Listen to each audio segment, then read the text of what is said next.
you guys can't speak for the entire organization, but from your perspectives, like what is the DSA prioritizing now? And has that in this period of, sort of, I guess, post Bernie, which has now been, almost a year and a half plus, I guess.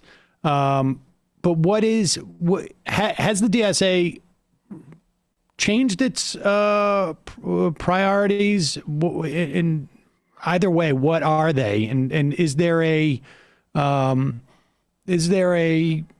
timeline? Like, I mean, is there some notion of like, we're going to, for the next couple of years, we're doing this and with the hopes of achieving that? And like, what's the plan?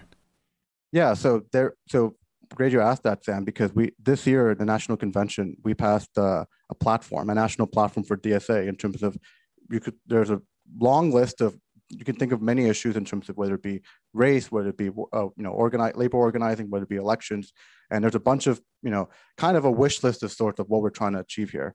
Now, in terms of post Bernie, I mean, I think part of it also DSA is trying to reinvent itself after Bernie, and there's a lot of different groups internally in terms of trying to have their own vision. Some people are much more prioritizing electoral campaigns, which to be fair is the most successful program that DSA has in terms of people knowing DSA.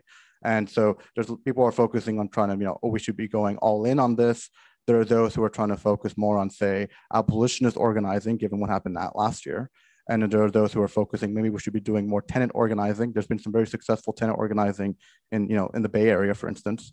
With some people who are focusing on, say, mutual aid, which are, we need to be focusing on making sure our fellow workers are surviving and going on forward, first of all. So there is a multitude of different perspectives occurring right now in the DSA. And at this time, really what it is trying to identify what is our identity post-Bernie. But I will emphasize that I would point you to the national platform that DSA passed. It's on the website. It's like, if you go to dsausa.org, there should be a link to the national platform, and it has like a long list of all the things, and it's in beautiful web design. No, well, I think it's also, it seems to me it's hard to sort of disaggregate post Bernie from COVID, at least in terms 100%. of like, it's a really, just in the context of doing this show, I'm like, those things happened almost the same day. And also George Floyd uprising, all of that's together. Well, yes. But I wonder if like there were opportunities or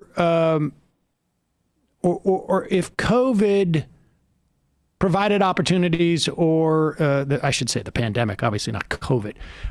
If the pandemic and our responses to it provided opportunities or exposed to certain, aspects of that were not being met by the DSA. I mean, I feel like a lot of the labor, actions that we've seen over the past, 6 months, more, 7, this year, basically 10 months, have been a function of COVID, that people are realizing like, this job sucks, or my boss sucks, or there's, we're consistently understaffed, or whatever it is. The great resigning, people calling it too, with like white collar jobs. Yeah. And I think a lot of that happened where it was just, people basically 55 and older. I think most of the statistics show that it was like in that age where people are just like, I don't want to work anymore because this sucks. And I'll try and, if I can make it to retirement, retirement, or partial retirement, I'll do that. Was there stuff like from the perspective of the DSA that was capitalized on in this regard? Yeah, it's complicated because, despite DSA being the largest socialist organization in America, about 100,000 people, it still is limited in terms of how much we can do. America's gigantic. But, there was a lot of, when the pandemic originally hit, I know, for example, in New York City and also a lot of different places, there was mutual aid, and also people trying to help in terms of giving food for especially the elderly, to try to delivering groceries and things like that. But in terms of labor organizing or things with COVID, I think in general we could have done more. I'll be honest with you. That's how I feel. And here I am only speaking as myself, not as a representative of DSA. And to be honest, I think there's a lot we could be doing more. But I think this is just also part of what, kind of like what you were saying before, in terms of what we need to do in terms of moving forward after Bernie, what our identity should look like. Because clearly, at least from my point of view, we should not just be solely focused on elections. We should be focusing in terms of what our with like you're pointing to all the strikes, the Kellogg strike, or like the Nabisco, and then what happened today with the John Deere kind of finalizing, and also all the different strikes that are happening. There's like the UPS strike that's on the horizon, like it's going to happen. That people, like the leadership is saying that in 2023, they're hoping to be very trying to really face for a fight when their contract is up. The people are starting, labor militancy is rising in this country. And, DSA has played a part of it, but it's not played, a central part of it. I think it has to do with what you're saying. This is kind of what we argue about, myself and Jamie, in terms of like, a lot of it has to do with like, it is overdetermined in the sense of there are larger societal material forces at play than, say, individual people can really have a, history is moving along. People, when, COVID happened, and then the pandemic, and then, and also with like the massive collapse of the economy, like very quickly when quarantine happened, and then also looming crisis that's kind of hanging over people's heads while wealth inequality is shooting up.